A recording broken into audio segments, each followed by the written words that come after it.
Good morning, everybody, and welcome to the August 20th meeting of the Washoe County Regional Transportation Commission. At this time, we're going to start with the call to order. Madam Clerk, will you please call the roll? Yes. Christina Swallow? Can you hear me? Okay. Here. Ed Lawson? Here. Neoma Jordan? Here. Bill Thomas? Here. Vaughn Hartung? Here. Oscar Delgado? Here. Adam Spear? Here. And Bob Lucy is not here at this time. He is attempting to connect, so he should be on soon. So Okay, at this time, we're going to move into item 1.2, which is the Pledge of Allegiance. Mr. Art Sperber, would you lead us in the pledge? I would love to. I pledge allegiance to the flag of the United States of America and to the republic for which it stands, one nation, under God, indivisible, with liberty and justice for all. Okay, Madam Clerk, at this time, we are going to move into general public comment. My first public comment is from Chris Fuqua. Fuqua, that's a Q. Good morning, everyone. Wait. We need you to come to the podium so we. Yes, please. We can't get you on record if we can't from up there. I apologize. No worries. I wasn't expecting to go first. It's like the Price is Right. It's a long walk on down.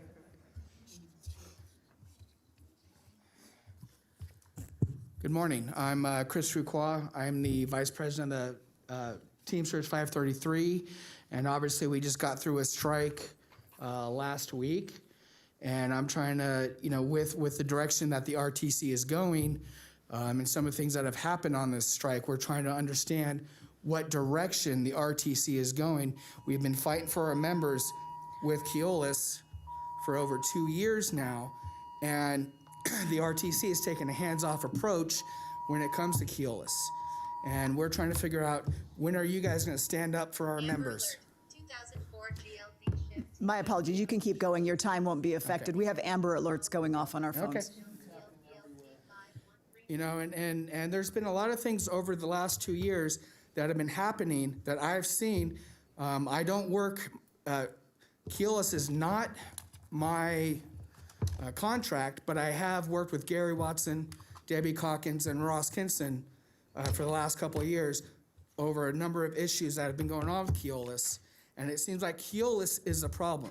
And if you ask any one of our members that's here today, and when they first contract with Keolis came over, it is something that they thought they could not get a worse company than what they had prior. Well, that has proven false. Keolis has not been a company that has been working with the union, been working with our members, and that is something that needs to change. I do represent Tahoe Transportation District up in South Lake Tahoe that runs their company in-house. And we do not have issues that we have with Keolis. And as a board, we think that needs to change. We think you guys need to really seriously consider looking at bringing things in-house and changing things, because this cannot stand. They are not good for our community. The things that have been going on are horrendous. Even on the strike line, we had shade structures up.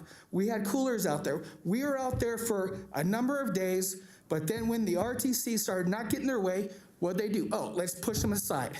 Try and silence our members. That is wrong. That needs to change. You guys all need to be responsible. You need to look at what's going on, work with the Teamsters, and get this solved. That's all I have.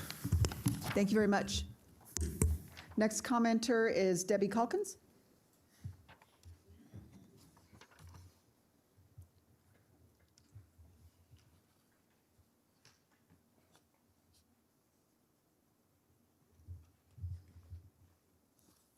Hello again.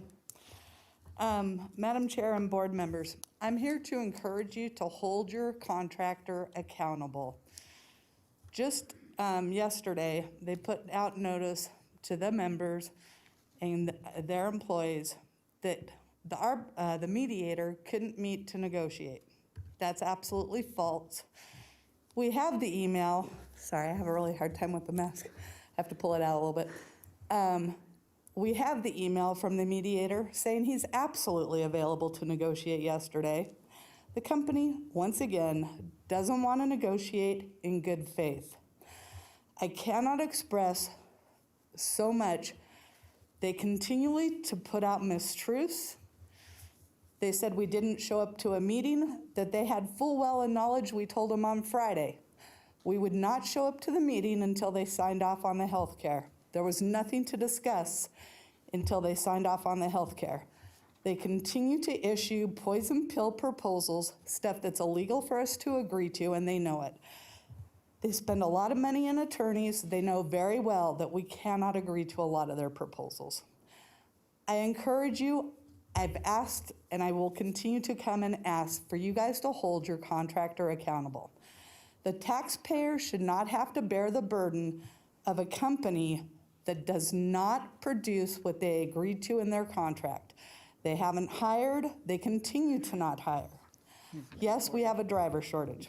We have a massive driver shortage in this area. I'm very well aware of it. I have companies with sign-on bonuses up to 10 grand. T-Force will come out today and announce they have a 10 grand sign-on bonus. But this company has to be held accountable. Right now, they answer to no one. And that is not how the system is supposed to work. I thank you for your time. Thank you very much. Madam Clerk, next public commenter is Janice Robeson.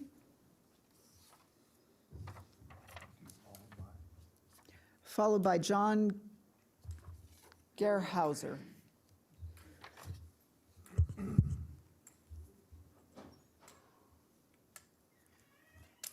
Good morning. Good morning.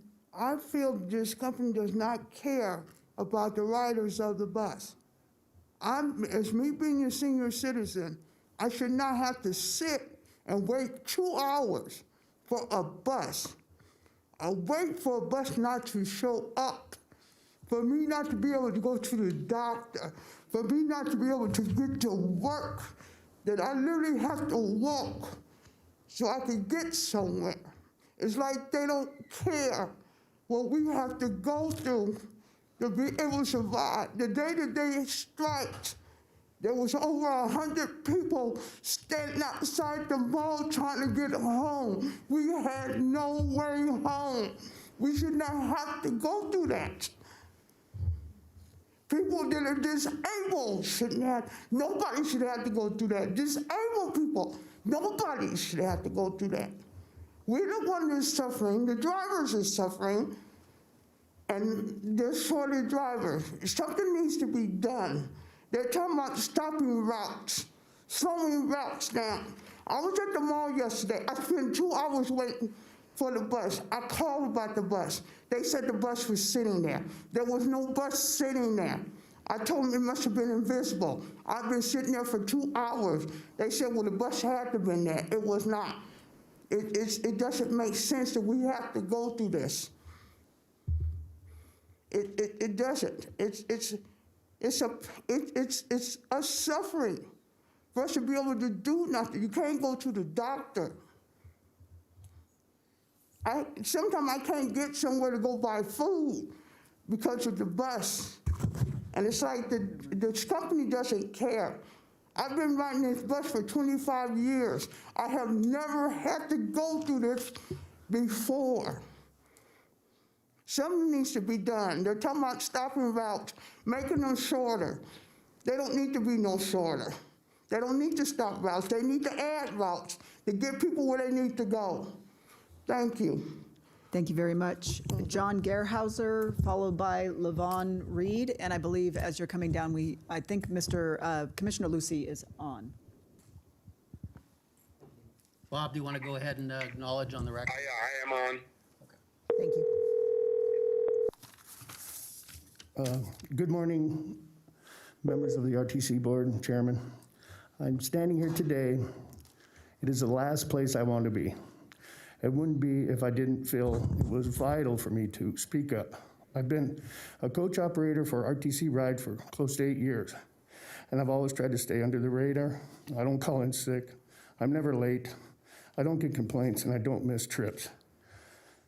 I am here today trying to convey to you that since Keolis took over, it's been a truly negative, if not hostile work environment. From constant pressure to squeeze more drive time out of us, to taking away chances to regroup, eat our lunch, or even go to the bathroom without being in a hurry. Trying to wear us all down. They violate our CBA constantly, making sure we know that they don't even consider us human beings, not even numbers. And playing, I believe, Russian roulette with taxpayer property, the lives of drivers, their passengers, and pedestrians. I strongly urge this board to work with our union and Keolis to settle this contract. And both sides abide by it before someone gets hurt. Yes, they've gotten rid of a lot of drivers. They've got a lot of them to quit. But what about the rest of us? When does a catastrophe happen? Thank you. Thank you, Mr. Gerhauser. Levon Reed, followed by Amanda Nelson.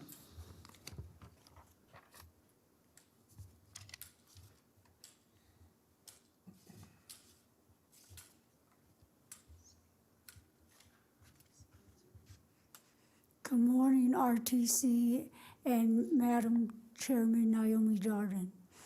I'm a local customer. I ride the bus every single day, and I pay $31 or 31-day passes every single month for the last 5 years. So I am well aware as being handicapped, having medical issues. In the 2 weeks that we couldn't get anywhere because of the strike, I couldn't go to the doctor. I lapsed out waiting, and I passed out somewhere, and they had to take me to the ambulance to the hospital because I was waiting for bus 2, and it never showed up. And when I called and called, I was like, oh my God, I'm at death's door because the bus is supposed to show up, and an hour and a half later, that was ridiculous. I understand that Naomi Jordan is the chairman for RTC. So if you look at that sign right there, it says we're supposed to help our community. These bus drivers represent our community. They do not deserve to be treated less than who they are. If you realize riding the bus, they have to deal with very undesirable bus people. I know that because yesterday on Wednesday, we had to throw a person off the bus on bus 2 because he didn't want to wear his mask. And James is a really big guy, so if he wanted to, he could have threw him off his bus. But as he went to call his company thing to come help him deal with it or call the police, we were dealing with the guy getting very physically agile and off, pushing and shoving, and me and this lady tricked him into getting off the bus because I told him to give him $5. So God forgive me, I didn't want to lie, but I don't know how else to get him off the bus. So I told him I'd give him $5. He got off the bus and we locked the doors on him and off we went. But he traumatized that bus for almost 15, 16 minutes. So bus drivers have to deal with their safety issues, they have to deal with their routes getting cut, and they don't get adequate breaks of 15 minutes twice within an 8-hour shift, and they don't get a half-hour work lunch. How can they be efficient to do the job they must do? They're driving a 5-ton truck, so they should not have to be in danger of their safety, their health, their medical. And my suggestion is get rid of kilos. They're not an American group. They're from France, wherever they're from. Send them packing. RTC, take it over temporarily, and then if you have to get someone else to recontract the groups, fine. But I don't care about the politics between the union and kilos and RGC. It's like, get this resolved, because if they go on strike again, this is not good for anybody. This looked terrible for Reno and Sparks, especially during the tourist time. And this is really sad. Thank you. Thank you very much. Amanda Nelson, followed by John Locke.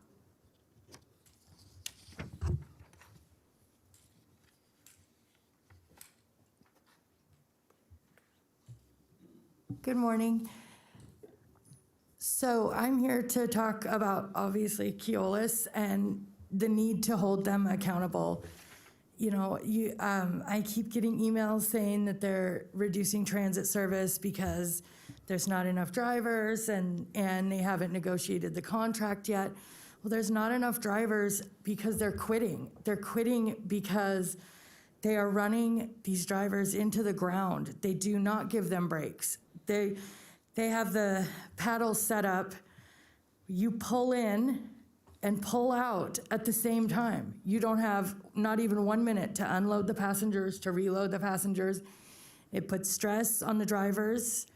They get stressed and accidents are gonna happen. I think there was an accident last night. I don't know what the cause of that was, but the training is substandard right now. We used to have an amazing training program. She's still here to do the training. She's great. She's not allowed enough time with these drivers. They get thrown into basically the wolves' den, and they don't understand how to work here. They don't understand how to read paddles. They get stressed. They get overworked, and they either quit, have accidents, or have a meltdown. And it's not fair. The company is not being held accountable for the missed trips, and they need to be. We have not reduced service. Keolis did not reduce service for COVID like all the other bus companies, so why were the fines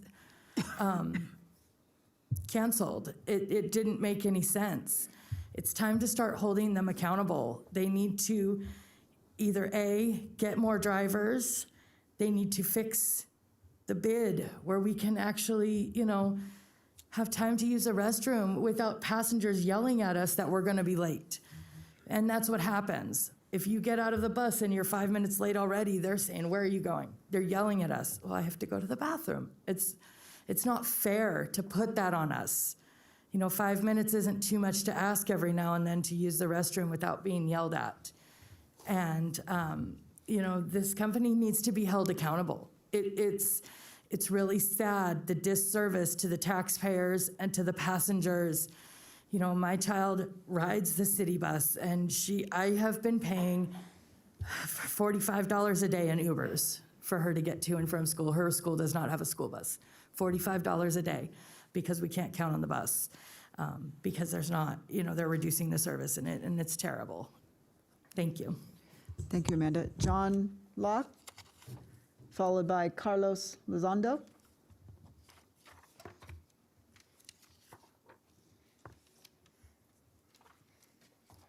Good morning. Amanda covered a lot of what I wanted to cover.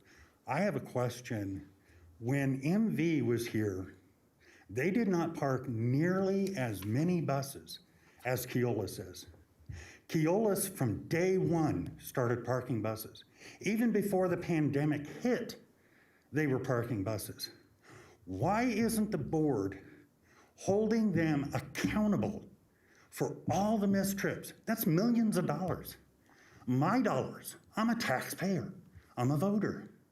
Why aren't you holding them accountable? When I go to work, I dread going in. When MV was here, it was tough, but I didn't have to drag myself to have to go to work. I enjoy my job. I enjoy driving people back and forth. I'm a driver. But working for Keolis has made me dread going in every day to have them tell me I can't go to the bathroom at 4th Street Station if I drive the Rapid. I can't go to the bathroom because I don't have time. That's unsafe. Does the board really consider safety that small of an issue? Because if you do, that's wrong. Everything about Keolis from day one has been wrong. They don't care about the community. They don't care about the customers.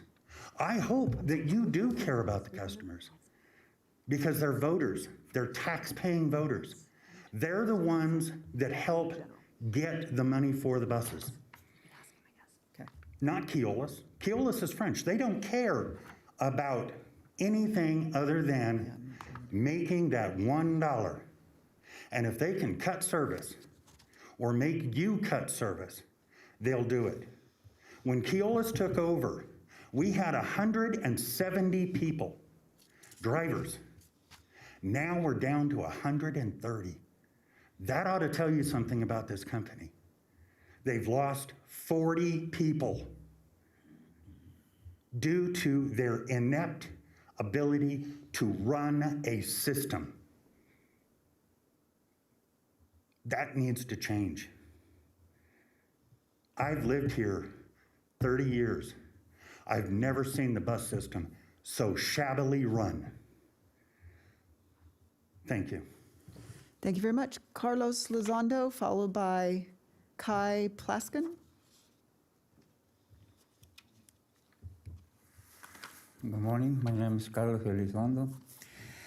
Keolis has a different system, to run in a daily basis throughout the day, All the buses says out of service, out of service, out of service throughout the day on a daily basis. It's not a dependable company. They have a total system, to run. And, excuse me.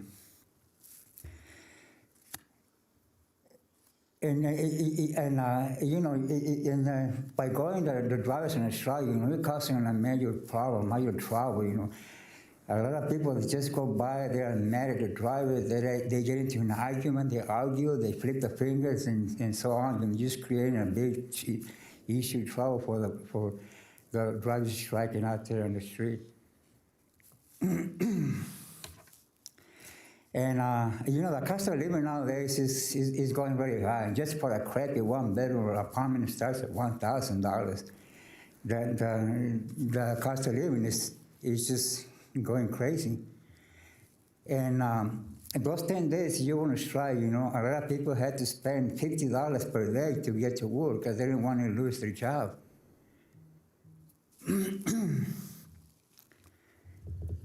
That's it for me. Thank you.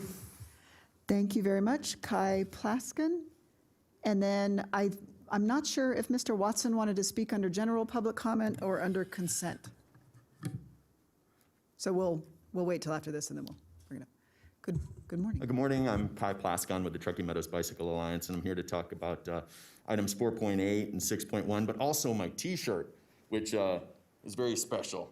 Save Center Street, it says. If you can read it here. If any of you want one, just raise your hand by the end of my speech here. Come and see me afterwards. The cycle track on Center, and I'm going to talk about the shirt in just a little bit, but the Center Street on cycle track is a really important part of a shared vision for downtown. One that we've been working on for years with the RTC, and I really appreciate the meetings, Bill, and with the City of Reno as well. What is that vision? Families and tourists and students all moving really safely on bikes and various forms of transportation from the university through downtown, all the way to Midtown, right? And that brings thousands of people, lots of money, solves parking problems as well. And so that's our vision. We've been talking about that for years. This safe and protected bike path, right? That moves people, it's great. And we all agreed on that. And then one constituent, the row came along. And then we decided to put that on hold, that whole vision. And it's understandable that they don't understand what that vision is because they weren't a part of the discussion. And it's good that we bring them into that discussion now. It is a little late, and Center Street was a big part of what has prompted us to study this a little bit more. What is our vision for downtown, right? And they don't understand that Center Street is still the best option. The row wants a bike path in front of their casinos, and that's understandable and great. But what they don't understand is shutting down that street will force all those cyclists onto side streets and put lives in danger potentially. Center Street still needs to be there to move people through quickly, and they can ride through on Center, get off their bikes, and go over to something that is really exciting over on Virginia Street. No problem, right? So the Virginia Street problem that has existed that we've studied for years still hasn't changed. It gets closed, and we've invested hundreds of thousands of dollars, maybe even millions, on closing Center Street. Not closing Center, but closing Virginia, and that hasn't changed. So now back to my shirt here. When supporters heard that the RTC had put a pause on Center Street, some anonymous person sent us 67 or maybe it was 76 of these shirts because they could see that our shared vision of downtown Reno was in jeopardy. So envision this. hundreds of people engaged in this process all over again. And that's great for a shared vision of downtown Reno, but not when it comes to jeopardizing Center Street. The RTC needs to lift that pause, keep moving forward with Center Street, and so that we can stay on the same page as far as what our shared vision is, and it's thousands of people coming through that corridor. Thank you. Appreciate it. Thank you very much. Gary Watson, did you want to speak under consent or under specific items? I have it written down here as 4.1 and 4.12, but it also says consent, so I'm a little confused. I'd like to speak on both, actually. Okay, so if you don't mind, just pause for a second, and then we'll get to the consent items, and then we can speak on that. Which one's the consent items on the minutes? Yeah, It's it's just the a general next. comment, if you want me to speak that now, or you want me to wait till It's later? totally up to you. You can either I can just make put your it on the comments record under now. general or wait until the consent. It's I up to can you. just put them all on now, if that's okay. Sure. All right, thank you. Good morning, Gary Watson, President Teamsters Local 533. First off, I'm commenting on agenda item 4.1, which is the previous minutes from 7/16/21 board meeting. The community members who spoke in public comment were not speaking about a union strike, as the strike hadn't occurred. Those minutes reflect that they were up here speaking about a strike. They spoke to the board about the incompetence of the contractor Keolis Transit. It is a disservice to this community, to the community members, to incorrectly quote them and poor record keeping for a recorded meeting, live recorded meeting. This should be accurately recorded. All of you, as board members, should be ashamed of yourselves for failing the passengers, the employees, and this community. This lies on you as the leaders in this community. You should hold Keolis accountable to transit services, but you failed to do so. No liquidated damages and not allowing them to operate with less service for the same pay. Government-funded attempt at union busting at its finest. You, the elected leaders appointed to this board, need to start leading. Bill Thomas and Mark Maloney answer to you, not vice versa. Hold them accountable. Continued free passes for your contractor will continue to contribute to your failing transit system. You could fix this problem with a strike of a pen. Listen to these workers that are up here speaking today and their passengers. Thank you. Thank you very much. Okay. Madam Clerk, do we have any other general public comment? We had 18 public comments come in electronically in reference to item 4.8 in support of moving forward with the Center Street Cycle Track project. And one comment came in electronically from a citizen who does not approve of Keolis in the same manner as here. And I gave you one more. I'm not sure if she wants to speak under consent or right now. I have Jessica Adams, who wishes to speak under 4.8, and then the others had specific items. Did you wish to speak now under general public comment or wait for the consent agenda? You wait? Okay, thanks. Okay, seeing no more general public comment, we will now move on to item 3, the approval of the agenda, and I believe, Director Thomas, we have some modifications.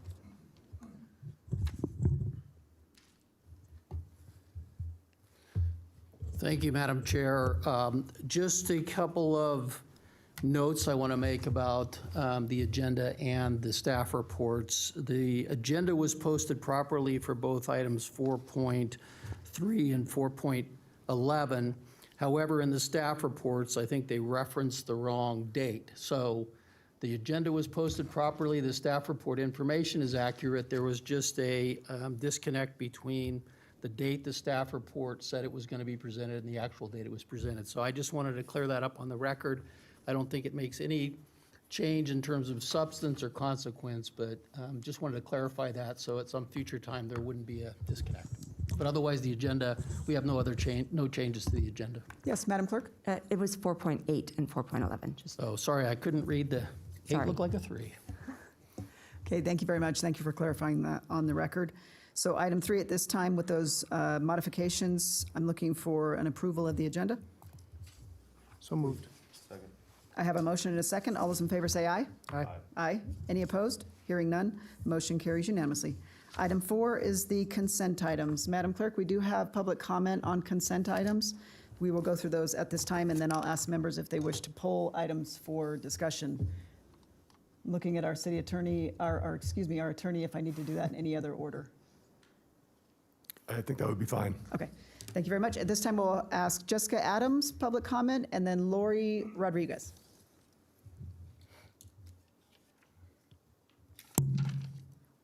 Good morning. My name is Jessica Adams. I am representing Washoe County COVID-19 Green Recovery Team. Hang on, sorry. No. I don't think we're calling somebody. I think we're maybe trying to get Commissioner Lucy on the Oh, line. okay. So if you can just hold for If one you second. hold for 1 second, we'll put you, we'll Absolutely. make sure the time is on. Oh, we can hear you. Commissioner Lucy, you there? Great. I am. Can you hear me now? Yes, great. Okay, so perfect. Good. Thank you. Thank you, Madam Chair.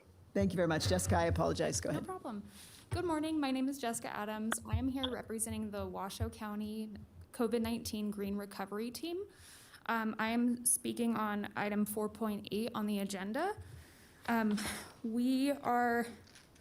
So part of our green recovery objectives are to increase micro-mobility within the city because we believe that it will lead to better environmental conditions, which will improve overall health and prevent another COVID-19 type pandemic from occurring again. So we are, although we are very much in support of the Center Street cycle track, we do not believe that another study needs to be done for Virginia Street, as this will further delay the project and will basically push our objectives back further. So we do agree with the Center Street cycle track. We just do not support doing an additional study. Thank you so much. Thank you very much. Lori Rodriguez, followed by Pastor Love. Oh, my apologies. I apologize, and neither is 9. Okay, at this time, do we have any other additional public comment on the consent? We do not. Thank you very much. I will turn to my colleagues to pull items from the agenda for discussion. Okay, seeing none? Seeing none? Thank you very much. We're not at item 9 yet, which is what you put for your comments. I actually would like to pull, just for a brief discussion, if we could, item 4.8.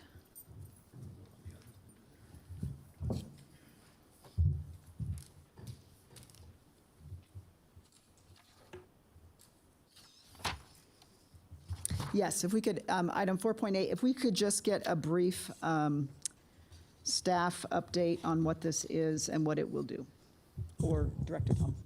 You want to approve the consent first? Yeah. Can I make a motion? Yes, at this time, we'll take a motion for the remainder of the consent items. We're going to move to approve the consent item minus item 4.8. So we're just pulling 4.8, not just getting a reference of 4.8 and then leaving it in consent?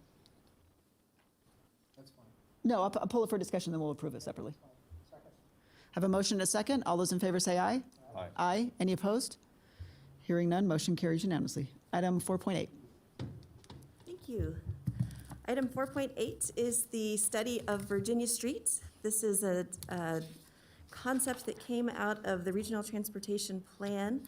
We did the downtown circulation study, and some of the comments that we received where there is a desire to have a more focused look on Virginia Street in the downtown itself to see how that could complement some of the other investments that we're looking at in the downtown region. A lot of the comments we received were not specifically transportation related, although there are certainly interconnections. And this is an effort to really get at the heart of some of those challenging issues related to placemaking, the use of public spaces, how to better activate that downtown space, and really make it the great community attractor that we all want it to be. And some of those aspects relate to transportation and others are more City of Reno policy. So this is an effort for us to better coordinate with the City of Reno, where we contribute some funds to look at the access and mobility aspects of the study. And the City of Reno is taking the lead on this project because so many of the aspects are related more to policy, operations, and things that are within the city's purview. So we want to make sure we're working together, and this is an agreement that establishes the framework for RTC to provide some funding for that study. Thank you very much. And the reason that I pulled this item was just to get on the record, should this be approved today, when would the study begin and how long do you believe it will take? The City of Reno would be the project manager, so they would do the procurement. I believe they do have the other end of this funding agreement on an upcoming agenda. So we would need to, I think there's a desire to get it moving quickly and have it done as expeditiously as possible, but it would not necessarily be an RTC decision. Okay, but a study like this, maybe Director Thomas can, for the record, say how long he believes this might take? Yes, Madam Chair. So in my conversations with the city of Reno, which, as Amy has pointed out, is going to be the lead, that there's a belief and a goal of completing it within 6 months. Okay, thank you very much. And thanks for all your work on this. I think this is critically important as we as we look at all of the circulation and the improvements in the downtown core. I think the last thing we want to do is have taxpayer dollars be implemented to only have them potentially removed and re-implemented somewhere else. We just want to make sure that we're doing it once and doing it accurately. So I appreciate RTC's involvement. It's really, really important for the visioning of downtown. So anyway, I'll make a motion to approve. We have a motion and a second. All those in favor say aye. Aye. Aye. Any opposed? Hearing none, motion carries unanimously. Okay, we are now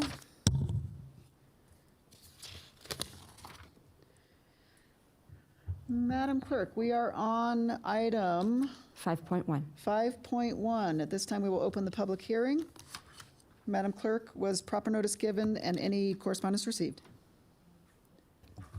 Proper notice was given, and we have no public comment. Thank you very much. Good morning. Good morning, Madam Chair, members of the commission. Dan Denges, Planning Manager, for the record.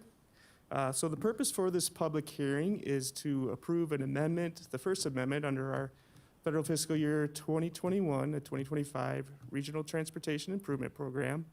And really the purpose behind this is to incorporate the recent award of 5310, which is FTA, Federal Transit Administration funding, to local providers for our program that offer transportation services for those with disabilities and senior services and that sort of thing. So every time we do have federal funds, we do need to, and if it's a new project in our transportation improvement program, we need to go through this formal amendment process, which includes a 21-day public comment period.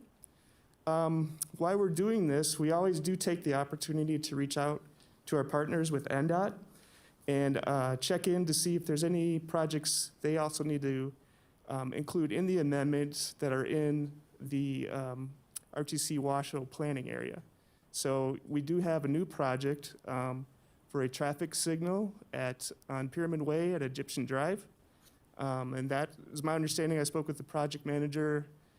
They anticipate implementation of that signal sometime in the spring of 2022. And then since we're in there, making changes to the tip, we always try to update any other projects that are already on the books, so to speak, that, if we could adjust. So we do have some updates to just some administrative stuff like project descriptions and titles, that sort of thing.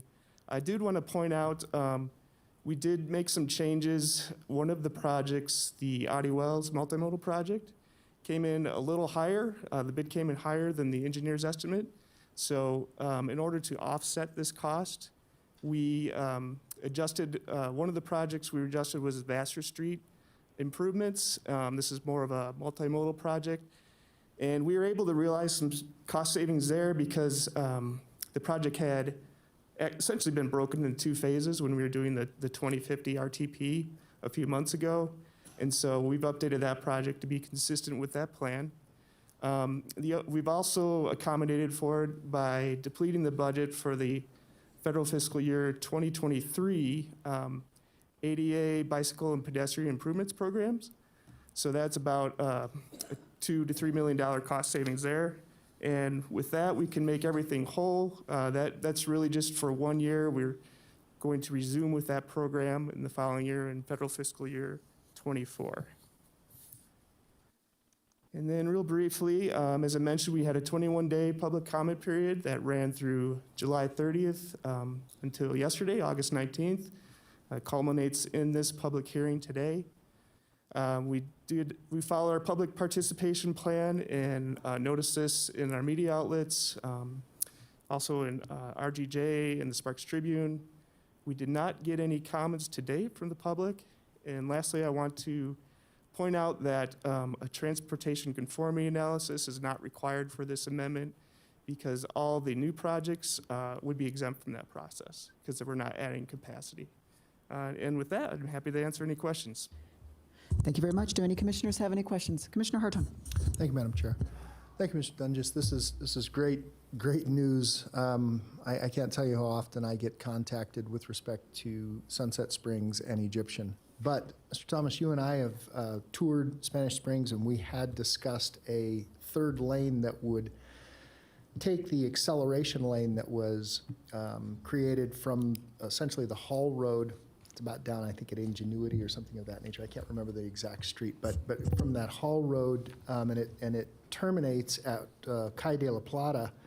And we talked about that third lane. There already is a piece of it that's an acceleration lane coming off of Calle de la Plata heading south. And while I recognize it would add capacity somewhat, but it would also be a great safety improvement, and I was hoping to see it here also. Sure, no, that's a great observation, and actually, that's already in our existing transportation improvement program, so we're not making any changes to that project per se. My bad. Okay, thank you. I mean, Ms. Travis, if you want to chime in. Yeah, just maybe to add on to what Dan's saying is we have scheduled for your September meeting the annual goals. Okay. And that was the context under which we were going to update that particular issue as far as getting board agreement on where it fit in terms of all the projects that we have going on. So in September, you'll be seeing that in the context with everything for this year's priorities for RTC. Okay, my sincere apologies. Thank you. Thank you very much. Do any other commissioners have any questions or comments? Seeing none, Commissioner Lucy, do you have anything? I do not. Thank you, Madam Chair. Thank you very much. Madam Clerk, do we have any public comment on this item? We do not. Thank you so much. May I get a motion? So moved. I have a motion and a second. All those in favor say aye. Aye. Aye. Any opposed? Aye. Hearing none, motion carries unanimously. Item 6.1, discussion on the Center Street cycle track. Madam Chair, if I might, as Maria makes her way up here to do a presentation, just a reminder to the board that I believe in July, we, at the request of the board, had originally scheduled a status update on the Center Street cycle track project, which you've heard about this morning under public comment.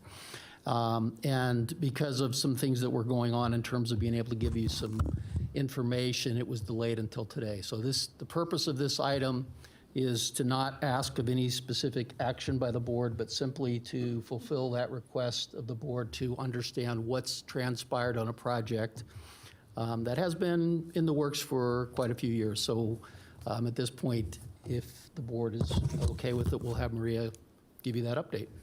Good morning, Maria. Go ahead. Good morning, Board, Madam Chair. Thank you for the opportunity to share with you an update on the Center Street Multimodal Improvements Project, AKA Center Street Cycle Track Project, AKA Center Street Project for short. There's lots of Lots of AKAs. The project goals are safety, connectivity, and accessibility.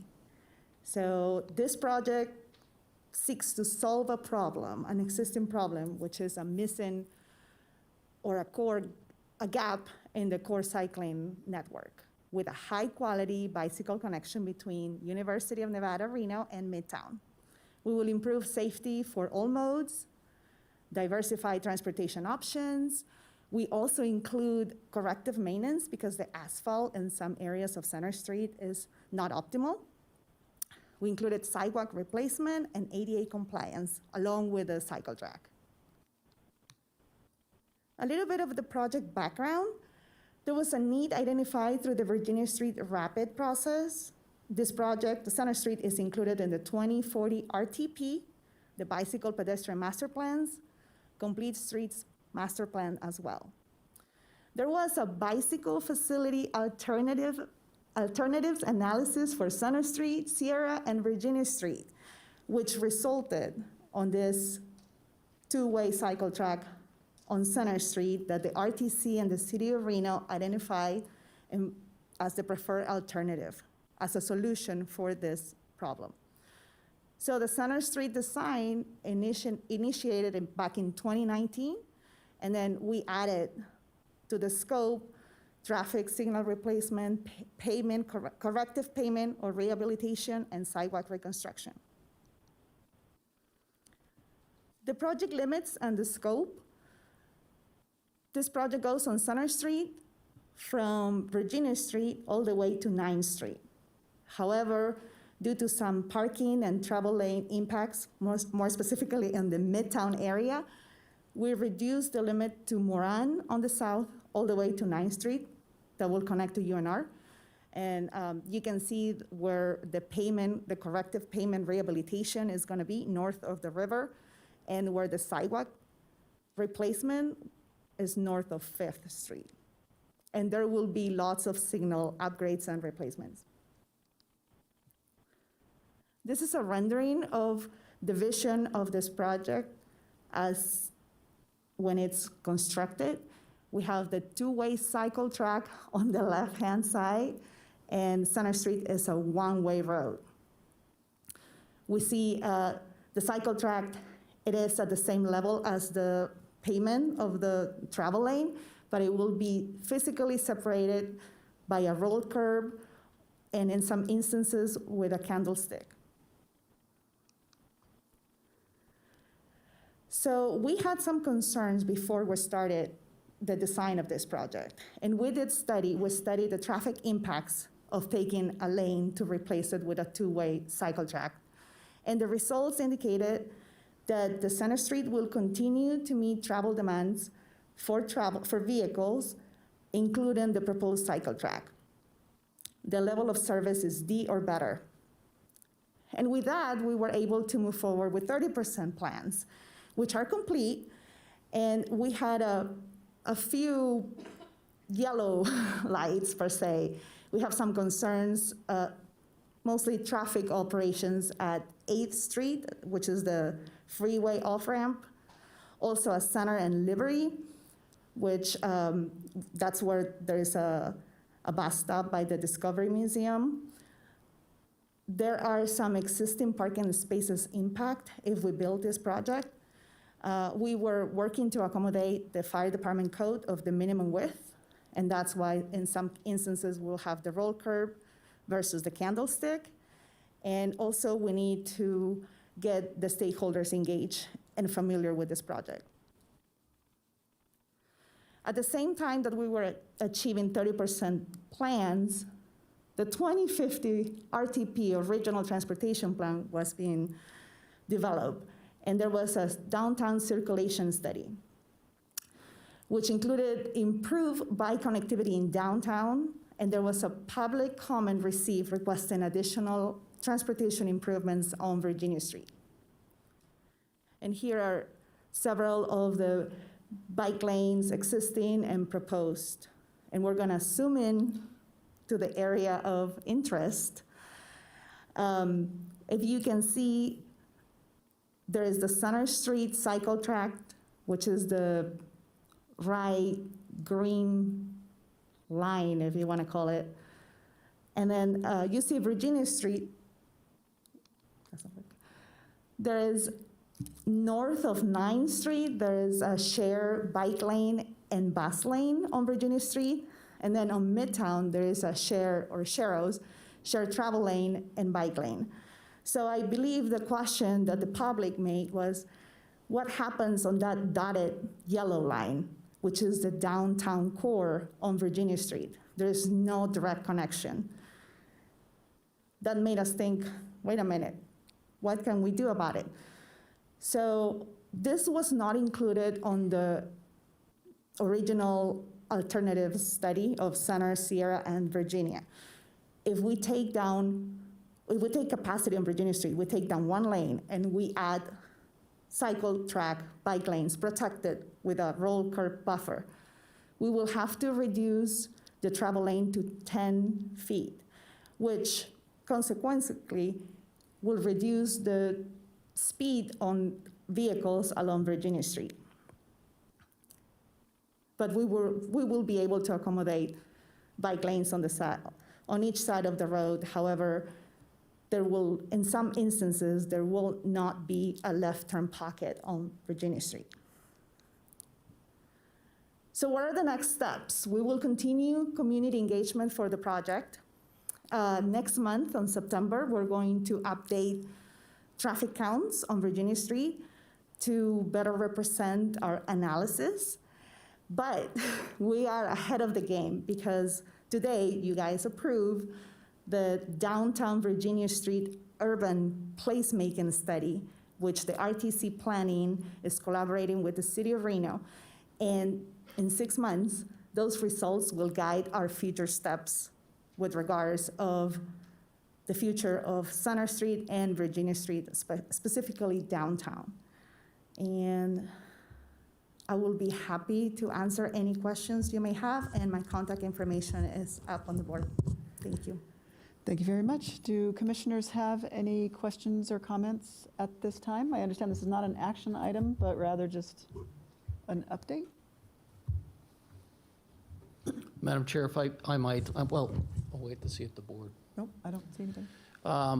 Thank you, Maria, for the very detailed an update, which I think you covered a lot of stuff there in terms of where we started and where we're at. I did want to publicly put on the record things we've heard from the beginning about intent, because a lot of times I think when we're doing these projects, proponents or opponents or anybody who's looking at this project can come up with their conclusions about why things are or aren't happening. The most important thing I would like to share with you and have the public to understand is all of our projects, particularly these larger ones, multi-million-dollar projects, we very intentionally do a vetting or systematic step-by-step process of decision-making. And so while some may interpret this as being an anti-Center Street effort, it really isn't. We're not saying, nor did we ever say, that the Center Street cycle track may not be the right answer. But as Amy pointed out on the previous item, a lot of things transpired from 2018 when this project was first conceptually created. And we feel obligated to the public and to you to make sure we turn over every rock before we get to a project being built. And I think that's consistent with what we've always done in the past. So my apologies to anybody who was told or got the impression that this is somehow a anti-Center Street cycle track. It isn't. It's just doing our job in a way that I think the public and you expect us to do it. Thank you very much, and thank you for the presentation. And I appreciate everybody in this board and all the jurisdictions kind of coming together to look at this holistically, because I think there was even a picture up there where you can see the activity of Virginia Street with our special events. How does that work with dual cycle tracks? How does that work from a traffic impact point of view? How does that work, let's say, if in the future we decide to make a portion of Virginia Street a pedestrian mall? How does that impact traffic flows and cycling? And what if scooters, electric scooters, come back in and they become a mode of transportation from the unit? I know. Don't even get me started.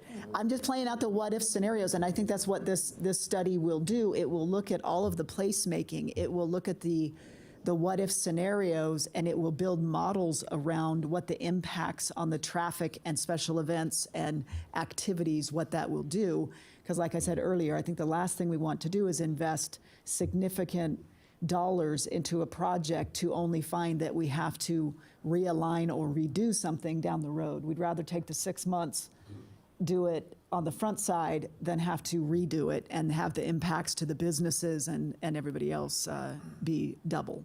I think we learned well through the Midtown project. that doing a thorough sort of assessment of all scenarios really worked out well, and that's a beautiful street that has become a tremendous placemaking, business promoting place, and the travel lanes, everything slowed down as well because of the squeezing of the streets. So anyway, that's my 2 cents. Other than that, I think, does any other commissioners have any comments? No? Okay. Great presentation. Thank you very much. Madam Okay. Chair, just as a cleanup item too, I might recommend a motion on item 6.1 to acknowledge receipt of the report. Thank you very much. May I get a motion? Have a motion? And a second. All those in favor say aye. Aye. Aye. Any opposed? Hearing none, motion carries unanimously. Madam Clerk, there was no public comment on that? No public comment. Thank you very much. Item 7.1, Executive Director Report. Director Thomas. Thank you, Madam Chair and board members. First thing I wanted to do in my comments today is I'm going to ask Lolita and Amy to stand for a second. I wanted to acknowledge for the board and the public we're an exciting place. We have 2 brand new employees that have started, I think, in the last couple weeks. Lolita, who is our new administrative associate, I think started this week. We're very glad to have her on board and sharing with her a lot of information, and she's getting to learn what it is to be part of our team. Very excited about her joining us. And then secondly, Amy Pickens, who is in our procurement division and serves as a procurement and compliance analyst, will really complement a gap we have right now in our procurement process that I think is really going to help us. And Amy comes with a lot of experience. So I just wanted to share with the board, we're very excited about having these 2 new team members and thank them for joining us.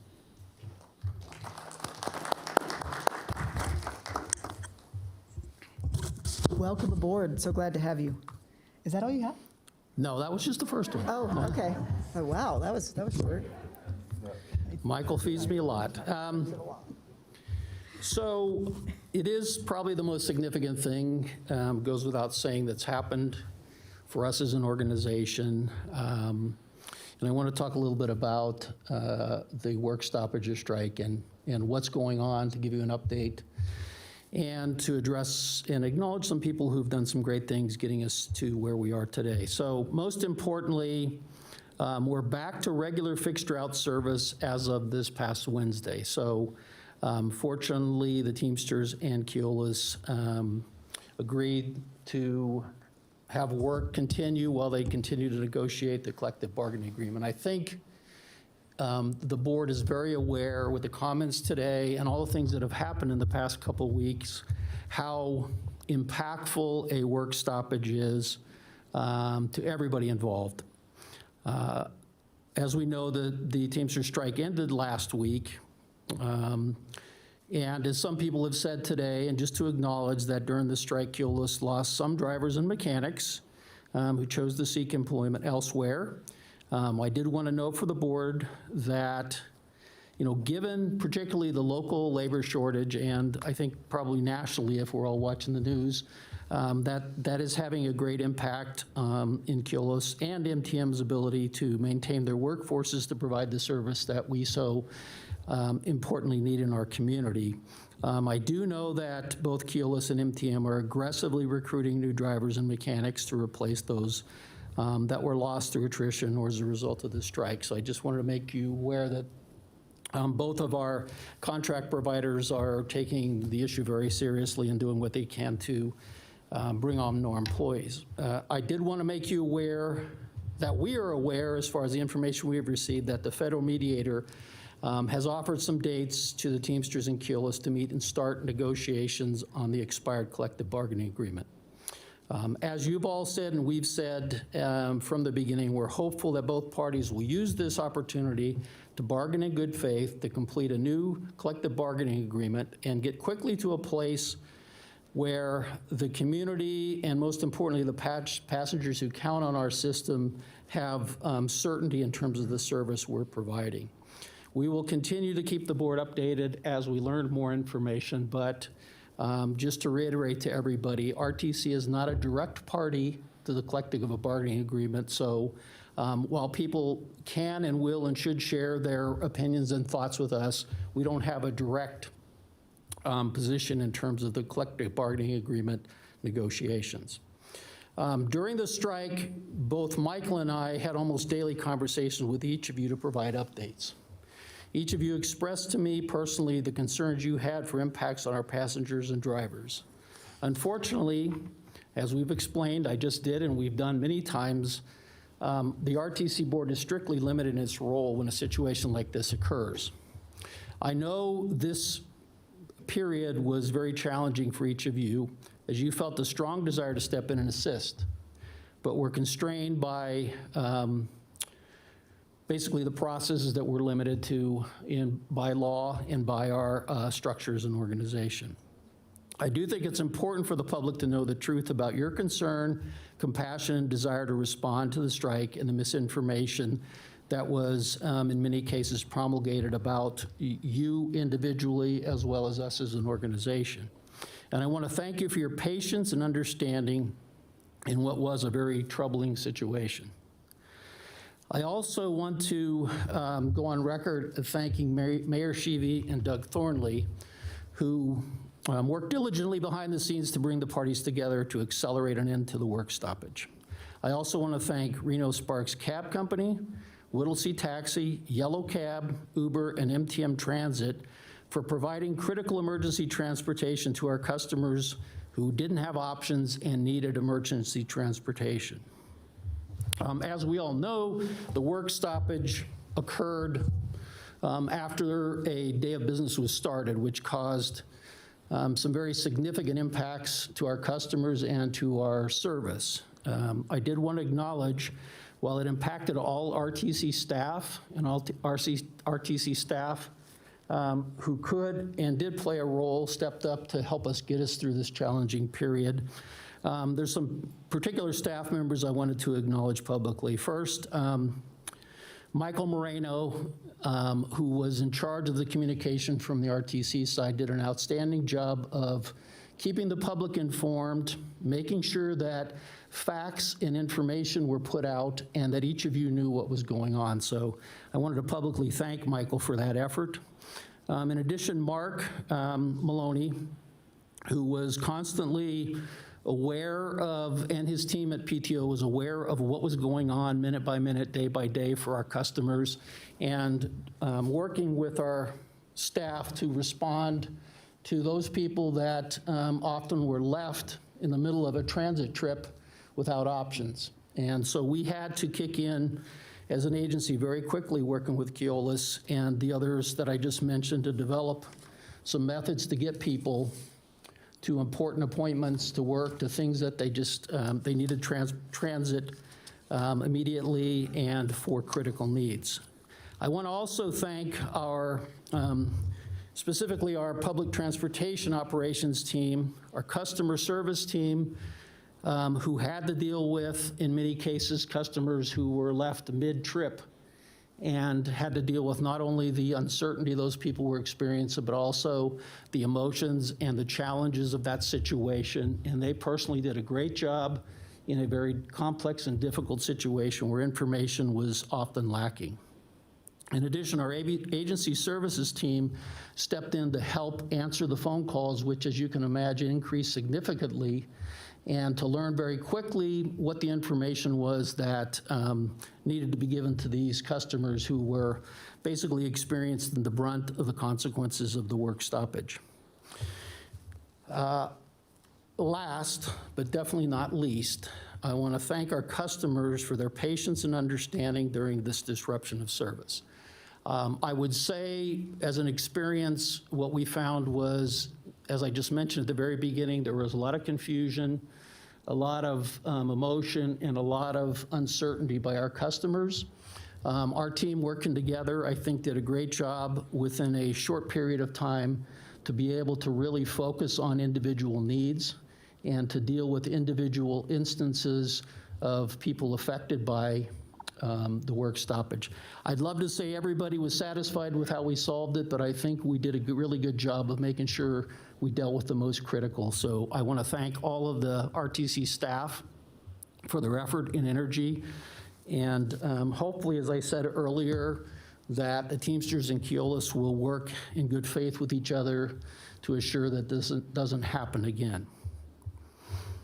Moving on Tuesday, the Transportation Security Administration, TSA, extended a federal mask mandate for airlines, buses, and transit passengers, or train passengers, into the next year. So originally, the mask requirement was to expire in September, on September 13th, and now it's been extended to January 18th. So practically speaking, I don't think anything's going to change in terms of the way our operation is working today, and has been working since we initially started into this phase of the pandemic. But just to make everybody aware, it will be extended until January, and we would respond then to what the TSA and FTA say at that point in time. But at least for now, that's where they've extended the requirement for the masks. Pedestrian safety is a top priority for all of us. At your July meeting, you received the presentation on the Locked Eyes, Save Lives campaign. Commissioner Hartung offered a suggestion to us, which we took seriously, about reviewing LiDAR technology to enhance safety for pedestrians and drivers. This information was presented to the Vision Zero Task Force, and we also consulted with our engineers who are most informed about LiDAR. LiDAR would be a significant safety tool, but the technology is still years away from getting to the point where it can actually communicate, for example, directly with mobile devices. So I think the desire and the interest is there. It's just the technology is still in the process of being perfected. And certainly as this moves forward in our LiDAR program with UNR, we will make sure that the board's aware of the advances and how it might or might not work in terms of helping with pedestrian safety. The last item I have today is to talk about our Don't Drive, Arrive with free transit service to the Best in the West Rib Cook-Off on September 1st through September 6th. RTC, is in partnership with the Nugget, is offering free rides on the Rapid Lincoln Line and Route 11 during the Rib Cook-Off. This is not a special route created for the event. It is, however, a regular fixed route service that we will make available in order to attract new riders, but also to address, as we've all experienced when we've been there, the challenge of finding parking. And so with limited parking, anybody who can ride the bus obviously reduces the pressure and the challenges in downtown Sparks. We ask that you plan your trip and view the routes and schedule information at rtcwashoe.com. For the Rib Cook-Off event schedule, go to nuggetribcookoff.com. So, Madam Chair and board members, that completes my report. Thank you very much. Yes, Member Lawson. There is a web address too on the City of Sparks website that will tell you how many cars are in the parking garage, so, and how many available spaces, so you can access that too to see where parking is at any particular moment. That's great. That's awesome. Do any other members have any questions or comments about the director report? Okay. Seeing none, we will move on to item 7.2, federal report. Thank you, Madam Chair. I will be fairly brief on this today. We do have the information in your packet. I guess the update from the last meeting that I would present to you is, and you've probably been watching this, that the infrastructure bill, what's called the bipartisan infrastructure bill, did get passed. There you go. Sorry about that. I'll start again. So update from the last meeting is that the bipartisan infrastructure bill has, since our last meeting, passed the Senate and has been advanced to the House. That bill, which was very helpful in terms of both transit as well as roadway improvements, is basically going to need to be acted on by the House before we know what the outcome is. We're watching that, as well as our federal consultants, and as we get information, we'll be sharing it with the board. That's it? Yes. Okay. Thank you very much. At this time, Ndot Report. Good morning. Good morning. It's good to be here. good that the smoke cleared out a little bit, although I hear it's coming back. So thank you for having me. As I do every month, I'm going to start with safety. And you'll see that this year, as with last year, we're continuing to track year over year with fatalities that are significantly higher than the previous year. Right now, it's 30% higher than it was last year, and last year was significantly higher over 19 numbers. Actually, I was speaking with Andrew Bennett, the PIO for Office of Traffic Safety, and he was telling me that the average for the last 10 years, year to date through July, number of fatalities is 165. So that, I mean, just to give you some context of what that 30% growth over last year, but just how significant that is. There's 208 people that have lost their lives on our roads this year and didn't need to. I guess the positive news is in Washoe County, it is a slight decrease from last year, year over year, so that is positive. But I know that all of us travel throughout the region, and so just be aware, be safe, and be thinking about what you could be doing to improve the safety around your particular driving behavior. I wanted to remind everyone, with school starting, we haven't seen kids on the street in a year and a half, and so be aware of them, be extra careful about them. We need to make sure that we're doing everything we can, and as a result, we have launched a school zone safety campaign. It's spearheaded by our Safe Routes to School program, and so you may see roadside banners up in select school locations statewide, reminding drivers that it's illegal to pass in a school zone. Also, we're reminding drivers that it's illegal to make a U-turn in a school zone. So just some simple reminders for all of us to know: no passing or U-turns in school zones, asking drivers to slow down in those school zones and obey the crossing guards.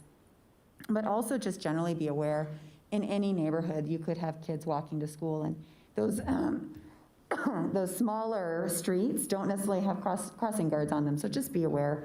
As the weather also gets nicer, we're going to start seeing kids out again, just playing in their streets and in their neighborhoods, so be safe around that.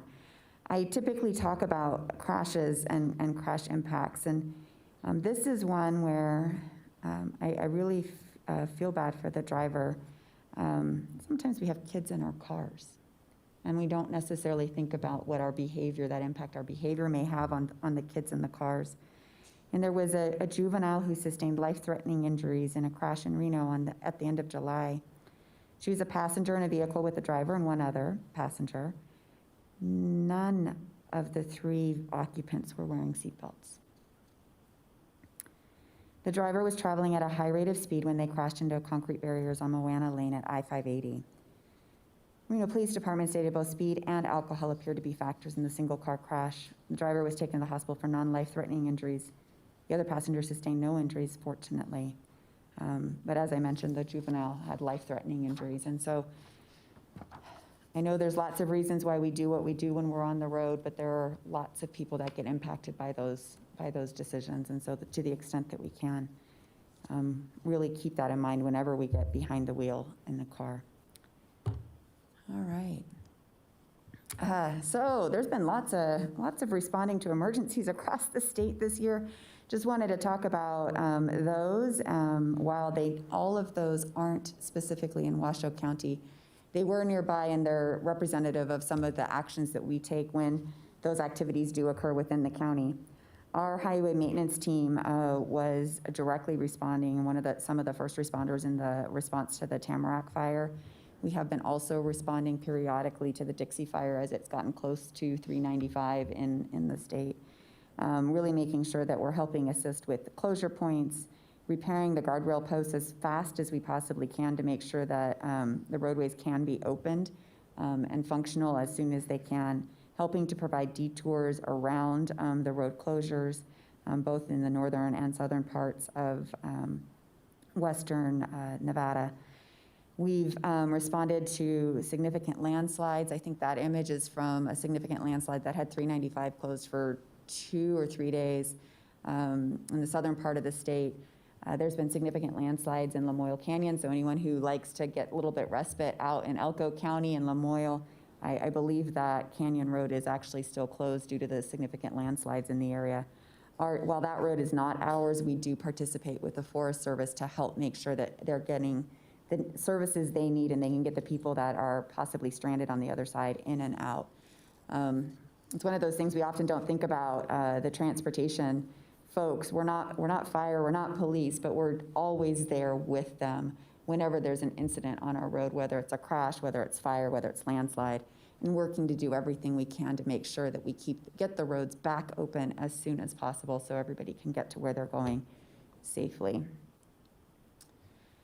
You've heard a little bit about this. I know Bill has mentioned it and I've mentioned it. AB 413 in the legislative session authorized or actually directed NDOT to establish an advisory working group to discuss the funding challenges for NDOT. And we have the long-term funding challenges, I should say, and provide some recommendations on sustainable funding solutions.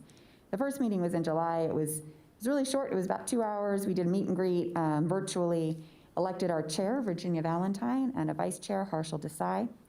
The second meeting was earlier this month. It was a full-day meeting where we were able to hear from the 4 MPOs across the state, including Bill. He made a presentation to talk about the challenges faced up here in the county, as well as NDOT. So the 30 members or the 29 members of the committee, the working group, could really understand what we're talking about when we're talking about the need for sustainable funding for our transportation programs. The members represent business, government, energy, transportation, labor, and other organizations. So it is a very diverse committee. We're hoping to navigate this process with them with almost monthly meetings between now and later next year to hopefully come into a solution, some recommendations that consider not just the revenue to the organization, but how do we make that revenue sustainable so that the legislators, if they act upon our recommendations in the 2023 session, know that we have, or hope, but really know that we have a solution that will last for years to come. And as a part of that, not only are we looking at the funding, but we also are considering the impact that land use has on the needs for the system, as well as a smart growth strategies that might be able to help reduce transportation costs, reduce greenhouse gas emissions, and improve system efficiency and equity. Part of that does include looking at, although I don't know that this isn't the core charge, but we are going to look at what options are there to provide increased funding specifically for urban transit. We hear a lot about that, have those conversations here about how the role urban transit can play in VMT reduction and demand reduction. And so we're really having some good conversations. I'm hopeful and looking forward to those discussions and the recommendations to come late next year. An SBX update. So we're continuing to work. As you see, if anyone drives through the central part of the community, you're probably interacting with our construction zone. We are continuing to work to reconfigure the eastbound 80 to southbound 580 spaghetti bowl ramp, and have therefore temporarily reduced the current 2-lane ramp to 1 lane. Again, that's the eastbound 80 to southbound 580 is currently temporarily reduced from 2 to 1 lane. Later this month, I think it's later this month, I'll find out shortly if it already happened, but to prevent potential accidents or crashes caused by traffic merging and weaving, and to enhance safety for both our construction crews and drivers, the Wells Avenue eastbound on-ramp to I-80 towards the Spaghetti Bowl will be closed starting this week for about 1.5 months. So Wells Avenue eastbound on-ramp to eastbound I-80 will be closed. There will be, motorists will be detoured to Audi Interchange or can use other surface streets to access the freeway. There will be similar future closures of that ramp again as we work through the construction to make sure that we keep everybody safe. When the Spaghetti Bowl Express project wraps up next year, the base of the eastbound I-80 Spaghetti Bowl ramp to southbound 580 will be shifted slightly to the east, which will lengthen the distance between Wells Boulevard eastbound on-ramp and the Spaghetti Bowl ramp, providing additional safety. As you know, when you get on there, it's a pretty quick merge and weave, so we're gonna lengthen that distance. That's why we're needing to do these closures periodically, because of that tight distance. Earlier this month, the southbound 580 exits to 2nd and Mill were combined into one exit, as I mentioned last month in our meeting. So this exit still provides direct access to 2nd and Mill Street, but it's the same exit. If you want to get off at 2nd or Mill, you just get off at the same point and then divert or do your thing. The 2nd Street exit and ramp terminal intersection is basically in its final configuration. Traffic from Second and Mill is combined, as I mentioned, and travel delays should be expected in the area. Drivers are still encouraged to consider alternate routes. And I just remind everybody, it may not seem like the construction workers are right there next to you when you're driving through the area, but there's a reason why we have the speed limits reduced through the construction zone. And so just remind everyone, you may not see the worker right there, but please do observe those reduced speed limits through the construction zone. Anything can happen, and whether or not it's a contractor that gets hurt or injured during a crash, or whether it's a fellow driver who is confused by the signs and maybe not being as predictable as normal, please do observe those slower construction speed limits during the construction zone. All right, planning into the future. So our annual work program will be considered and approved, hopefully, by our Transportation Board in September. And so I thought I would just touch back on kind of our process and program so that you're aware of what we do. As you know, you've heard me say it, we face an annual shortfall of more than $500 million annual dollars. That's about 80% of our capital program, so it's significant, the shortfall. And so in order to manage our program, and you hear me say frequently, we have limited resources, so we have to be smart about it, and it has to be data-driven. In 2018, shortly before I started, we released our One Nevada Transportation Plan, which is fantastic because it was a statewide, stakeholder-engaged program and challenge to really figure out what are the goals that we want to achieve with the state funding dollars and with the state transportation network. And out of that effort, we established 6 goals. Again, this was published at the end of 2018, and those goals are fantastic goals. Enhancing safety, preserving the infrastructure, that asset that we have, those lanes and lanes, miles and miles of pavement that we have has value. Optimizing mobility, transforming economies, fostering sustainable and connecting communities, those are really great goals. What we needed to do, though, was figure out how do you prioritize those and how, again, trying to make sure that we're spending those limited resources most effectively across the state. We have 17 criteria amongst those 6 goals that we use to help rank each of the projects. After we have the projects come in and we rank them based on the prioritization goals, we also look at harmonizing that. Are they eligible for the funding that is available? Sometimes we have funding that is very restrictive, like the freight funding. All we can use that is on freight projects, so we want to make sure we have projects that will help us meet that funding eligibility. We look at readiness. Is it ready for this year, or is it actually a year or 2 out? Other dependencies on other projects or other agencies, or other challenges we might have, the performance targets that our board establishes, and geographic distribution. Our annual work program right now is available to be reviewed and for public comment online on our website. So if you have any questions or want to see that, I encourage you to go look at that. We will be approving it at the meeting, at the September board meeting of the Transportation Board, and I will likely have the results of that here for you at the September meeting of the RTC as well, so you can see how that laid out. But again, I encourage you to go look at it on our website, and if you have any comments or feedback, let me know. And for the board members, if you have any questions, if you want us to walk you through it, please don't hesitate to reach out. I know Sandra Rosenberg, Assistant Director of Planning, would be happy to have a conversation with you if you have any questions. And then lastly, I just wanted to announce we have a full executive leadership team with the promotion of Sajid Salaria.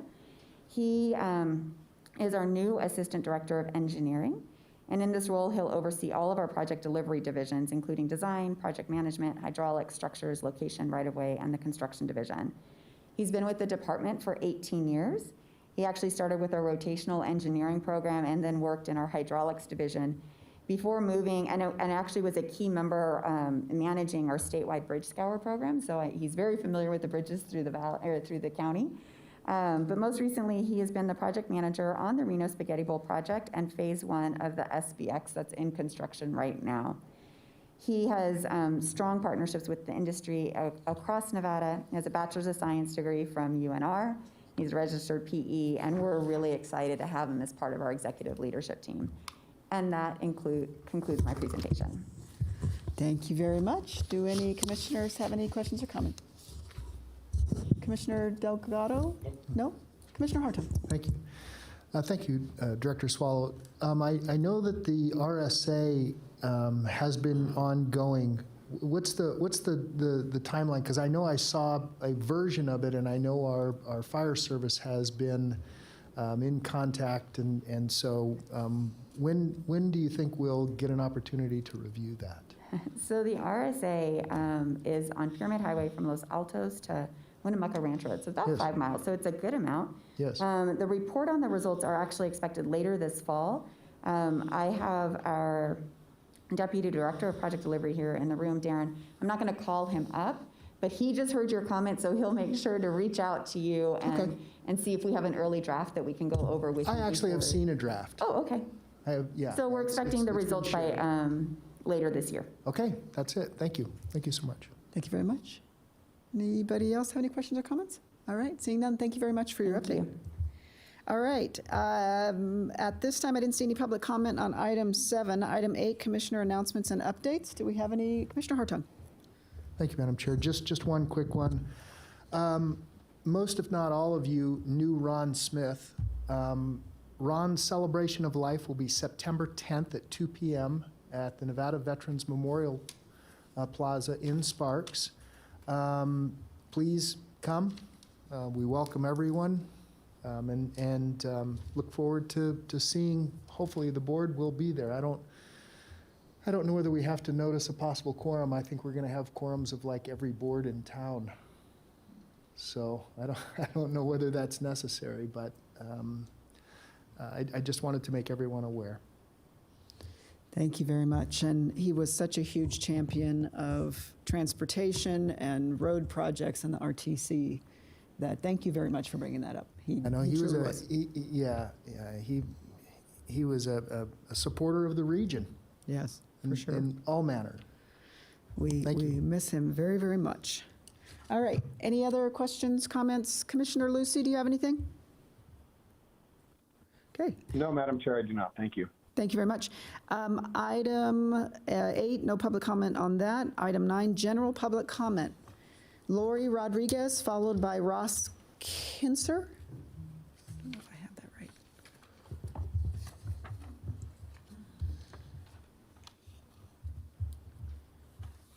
Good morning. For the record, Lori Rodriguez. And last week I did attend the Ndot meeting. The report that Director Swallow was talking about, I actually have right here. As usual, Clark County is getting 60% or more of the money that's allocated in the state. And I do understand they have a lot of growth down there, but we also have unprecedented growth here in Washoe County. The census shows, the 2020 census, that we have over 15% growth in our state, and a lot of that is up here. One reason I want to speak about this is the impact on our roads. We have weather that Clark County doesn't have. Clark County has basically hot and hotter. We have ice, snow, hail, rain, mudslides, avalanches, floods. We also have an extra problem of we have hundreds of people coming in from California every day to work and to shop, go to doctor appointments. So we have a usage of our roads that Clark County doesn't have. All I wanted to ask for was maybe open a dialogue with Ndot to make an adjustment of maybe 5%. We can haggle the amount. I think Clark County can do with 55%. Well, maybe we get 3% of it, maybe the other counties can get 2%, but I think the other county representatives need to fight for their own county. But I would like to see a 5% change to come here to help our roads. I was out in Gerlach just a few weeks ago, and their roads are basically patches. I mean, honestly, the main road through is okay, but you get off on those roads leading to the residences and the ranches, and they are just patches. I did speak to the state controller and the lieutenant governor after the meeting and expressed my concerns. And they tend to agree and they understand that if I'm reading this report right, we have a lower population, but we're driving more miles per person in our county than Clark County. So all I'm asking is, one, anybody volunteer from our elected representatives, open a dialogue with Ndot. And Director Swallow has proven to be very open-minded when I've been dealing with her in the past, to see if before that board meeting, we could make some sort of adjustment. And that's it. I mean, the worst thing that can happen is they say no. But maybe even if we can't get it for the fiscal year 22, maybe 23, 24, it could go into the future. And that's it. Thank you for your time. Thank you very much. Ross Kinser, followed by Pastor Love, Levon Reed.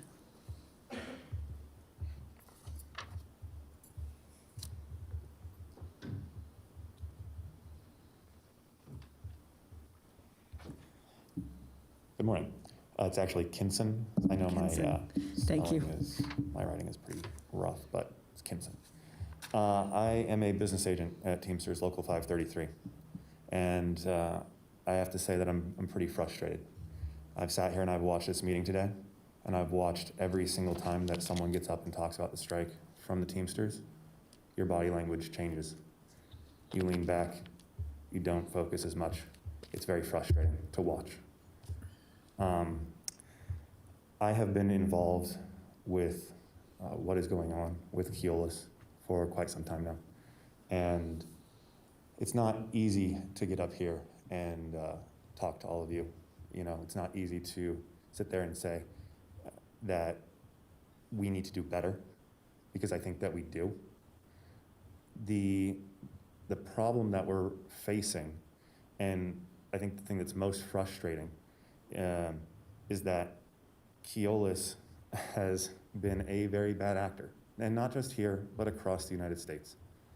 And despite us going and trying to show that we've come and worked in good faith with these folks and not received any help from their end, it seems to go on deaf ears again and again and again. When our members reached out during the strike, the only person who got back to any of our members was you, and I appreciate that. No one else did. And you've sat up here in your report, and you've thanked every single person on your staff, obviously, and they have done a good job. But what I didn't hear was you thanking the essential workers that drive the buses every day. We talk about, you know, how we improve our roads, absolutely. But when it comes to how do we improve our system, that means talking to people, which is what all of you do every single day. You work with people. You all came here because you care about people, right? But through this 10-day conflict that we've had, our people feel very, very neglected and very, very lost. And the passengers are the ones who ultimately suffer. It's not easy to get up and strike for 10 days, but Keolis is a company that does not care about any of that. We have 45 pending arbitrations against this company. We have over 40 National Labor Relations Board charges against this company and 3 federal lawsuits.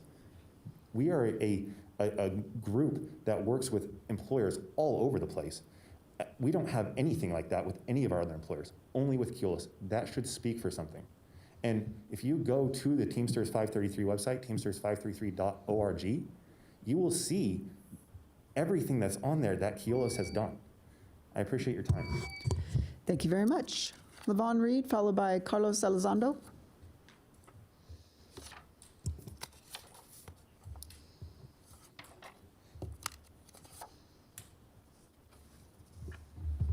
Hi, I'm back. So anyway, I want to say, first of all, you guys put me to sleep for the last 2 hours. All I heard was a bunch of rhetoric and patting yourselves on the back. And I'm not out here to rip you. I'm not out here to give you a hard time. But you are RTC. And you might understand with the mayor, you can step in and take kilos and send them packing or make them negotiate. I don't think negotiation's going to work because obviously the last 2 years it hasn't worked. So I waste our time and put stress on our poor bus drivers and make them, they took it off for their day to be here. They have to drive with people who are dysfunctional on the buses. They have to deal with crappy passengers. And believe me, a lot of them are abusive. A lot of them don't want to wear their mask. A lot of them just belabor and tear them apart when they're late on their shifts. It's ridiculous that they only get a few minutes to go to the bathroom, or they don't get a half-hour break like anyone else. I'm sure you guys get your half-hour breaks. I'm sure you get free Turks to pay for your lunches. And these poor bus drivers, I've seen them eating while they're driving, because how else can they stop and take a break? That's ridiculous. I think RTC needs to step up to the plate, go over and change the policies, or see who can change the policies, and get rid of kilos altogether. And maybe if you have to subcontract another group to come in, do so and do it quickly. We don't need this to drag on near Christmas. I don't need to have to miss appointments. I got my booster shot yesterday, and so I'm sitting here just praying I don't pass out. So I am telling you, if I'm a responsible person who rides the bus, I hear their complaints daily. It saddens me that I have to run and jump in the midst of fights or arguments with disgruntled passengers trying to attack the bus drivers or giving them a hard time. If you had any compassion, all who sit there and are paid well, then you would say, let's put the pressure on whoever has the power to decide. Either kilos stays or kilos goes. But the question is, we do not care as passengers. We do not care as citizens. Our bus drivers don't need to be stressed out. They don't need to be endangered. They need to be taken care of well, because they drive a 5-ton bus. It is not easy to deal with the most people who drive and weave around these buses. Traffic doesn't even care. People run in front of the buses. And so they need to be rested. They need to have their breaks, and they need to be treated fairly. They need to be paid reasonable amount so they can afford the cost of living. And my only concern is, I'm sad that this group seems to not take government over it, because I heard on the news a bunch of rhetoric. I heard a bunch of politics. So please do something. Thank you. Thank you very much. Carlos Elizondo, followed by Debbie Calkins. No, not in the chambers. Good morning. My name is Carlos Elizondo. My concern is why I just so impressed on buying the electric buses. The electric buses, they have so many problems, you know. They don't hold charges. They're all running out of schedule because they had to switch buses.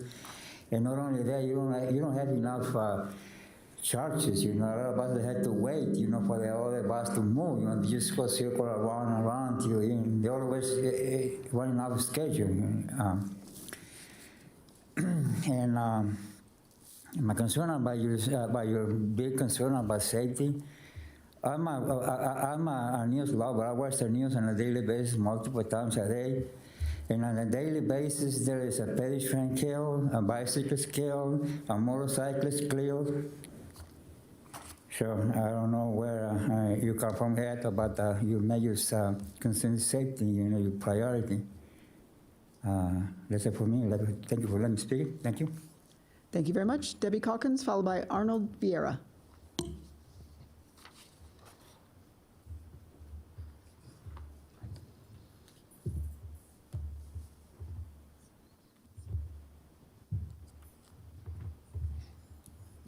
I'm back.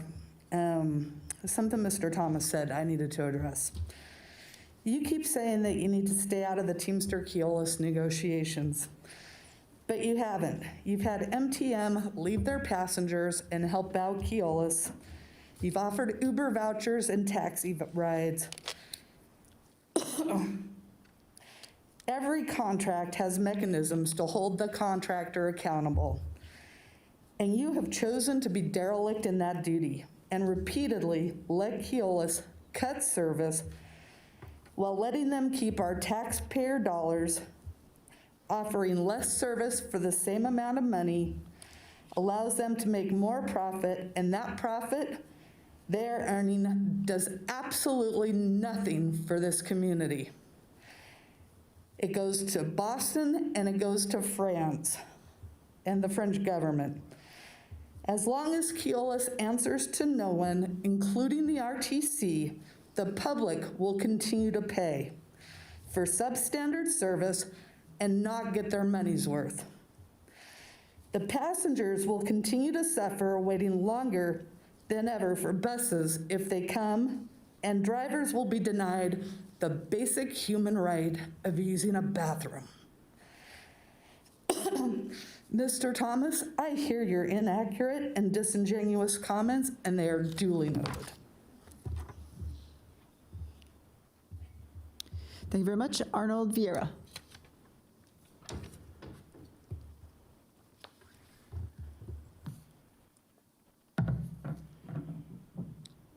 Madam Chair, board members, and distinguished guests of our great city, Reno. I'm impressed with the improvements that we're making. We're getting to be a very popular city, and it's growing.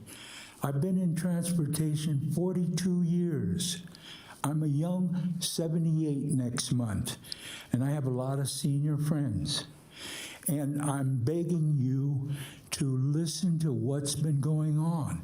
I've been telling my seniors, get to the board meeting, let the people that you voted, that you got in office, let them make decisions. This company has gone backwards in all transportation. Most of us, 6 to 8 weeks training. They're doing 1 week. Yes, you're right, Mr. Thomas. These are hard times. Everybody's looking for help. You know, I get it. But that doesn't mean the service has to go with it. You know, if you don't like a grocery store, you're not going to go there. You'll go to another one. People here, our seniors are growing like crazy here because this is a great state. A lot of activity. We get no state tax here, one of the states, and it's great. However, this company is abusing transportation like crazy. And I disagree with Mr. Thomas in the sense that, yes, you're not in the voting of the contract, but you members have the power to not renew their contract if they can't do the service right for the people. Just don't renew their contract. Get somebody else. We've gone through 3 people that I know. MV, First Transit, I worked for both. I drove 8 years the Rapid. Okay? Well, I tell my fellow seniors, you have 2 things to be favored when you become a senior. One, you can tell the business, well, us seniors have a lot of time to make your day. Now we have another friend. Come election time, we got to vote. We can change our minds on the voting, who we want to help run this great city of ours. And I appreciate the work that's being done, but it's a desperate cry. If we have a lockdown which seniors depend, I just say to you, just pick a day to come to work on the bus, whatever it takes to get to your job and back home. You could see it in proof. I saw something the other day. I told the union man, I was at Western Village waiting for the inbound 21. She came 5:19, she came 10 minutes late. Well, from Western Village, I know for a fact, to go to Lillard, it takes 30 minutes. She was back in 8 minutes. What'd she do? Well, I guess the thing is, if you're late, I'm almost finished. If you're late, just turn around and just go back. Thank you, Mr. Vieira, and happy upcoming birthday. Madam Clerk, do we have any other general? And out of respect, I took my hat off. I apologize the way I'm dressed, but I wasn't planning on coming. You're good, thank you. We have no additional public comment. All right, thank you very much. At this time, we are on to item 10, a motion to adjourn. So moved. And a second? All those in favor say aye. Aye. None opposed? We're adjourned. Thanks, everybody.